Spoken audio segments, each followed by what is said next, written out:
আমি যখন একেবারে ছোট ৪ মাস যখন বয়স আমার, আমি কথা বলতেও পারতাম না, কথাও শিখিনি। আব্বুকে চিনতামও না, ডাকতেও পারতাম না। তখন থেকে আমার আব্বু নাই। আমি জন্মের পর থেকে আমার বাসায় কখনো আমার আব্বুকে দেখিনি।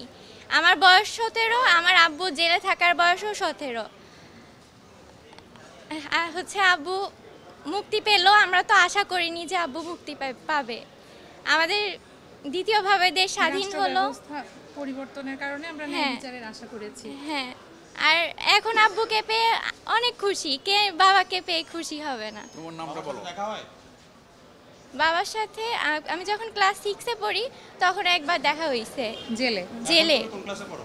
এখন আমি ইন্টার ফার্স্ট ইয়ারে পড়ি। নামটা বলো তোমার। আমার নাম সাফা জুমায়না। তোমার বাবার নাম কি আর কি হয়েছে ঘটনা? বাবার নাম জাহাঙ্গীর আলম। জাহাঙ্গীর আলম। আব্বুকে ভুলভাবে ধরা হয়েছে নামের জন্য। আমার আব্বুর নাম আর আমার দাদুর নাম আরেকটা আসামির নাম আর তার বাবার নামের সাথে মিল রয়েছে। এইভাবে করে আব্বুকে মানে ফাঁসিয়ে ধরা হয়েছে, তারপর আমরা ছাড়াতে পারিনি। আমরা আলহামদুলিল্লাহ ন্যায় বিচার পেয়েছি।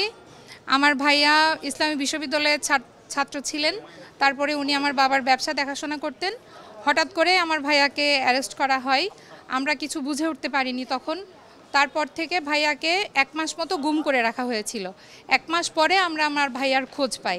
1 মাস মতো আমরা হন্যে হয়ে খুঁজেও কোথাও আমার ভাইয়ার কোনো হদিস পাইনি। তারপরে এতদিন ধরে মামলা চলছে।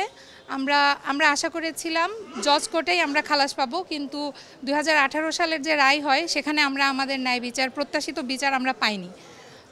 ঘটনার দিন আমার ভাইয়া সহ আমরা সবাই, যে ঘটনাটা ঘটে 21শে আগস্টে, সেই দিন আমরা সবাই একসাথে উপস্থিত থেকে টিভিতে আমরা সংবাদটা দেখেছিলাম এবং সেই দিনে দোকানে আমার ভাইয়া সারাদিন বেচা কেনা করেছিল। সেখানকার সাক্ষীও পেশ করা হয়েছিল, কিন্তু তারপরেও আমরা ন্যায় বিচার পাইনি।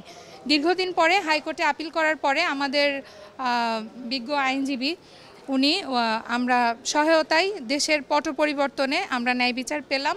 আপনারা এই মামলায় জজ মেয়ার নাটকের কথা শুনেছেন। এইটা আগের একটা ব্রিফিংয়ে আপনাদেরকে আমরা বলেছিলাম, এইটি ছিল দ্বিতীয় জজ মেয়ার নাটক। তাকে 4টা গ্রেপ্তারের তারিখ দেখানো হয়েছে।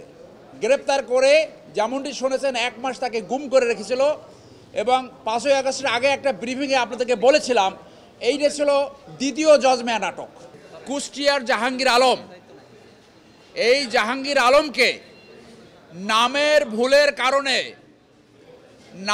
ভুলের কারণে তাকে 17 বছর কন্ডেম সেলে থাকতে হয়েছে। পুলিশ সাক্ষী দিয়ে বলেছে তারা গ্রেপ্তার করেছে জাহাঙ্গীর আলম বদরকে, যার বাড়ি দোহার। এই জাহাঙ্গীর আলম বদর ছিল মুফতি হান্নানের সাথে 9টি মামলার সহযোগী আসামি। অথচ এই জাহাঙ্গীর আলম কুষ্টিয়া, যিনি ল্যাব তোষকের একজন দোকানদার ছিল, সাক্ষী দিয়ে বলা হয়েছিল ঘটনার সময় তিনি কুষ্টিয়াতে ছিলেন।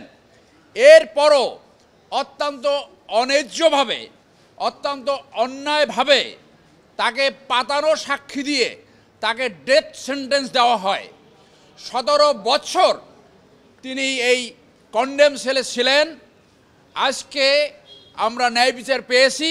আমার ডান পাশে যে মেয়েটি আপনারা দেখছেন, তার বয়স ছিল তখন 4 মাস। 4 মাস সময়ে তার অন্যায়ভাবে মিথ্যা মামলায় গ্রেপ্তার হয় এবং এখন সে মুক্তি পেয়েছে। আজকে এই মেয়েটা খুশি, ন্যায় বিচার পেয়েছে। আমার বামে যে রয়েছেন তিনি জাহাঙ্গীর আলমের আপন বোন। তারা এতদিন ধরে এই ন্যায় বিচারের অপেক্ষায় ছিলেন। আজকে তারা ন্যায় বিচার পেয়েছে।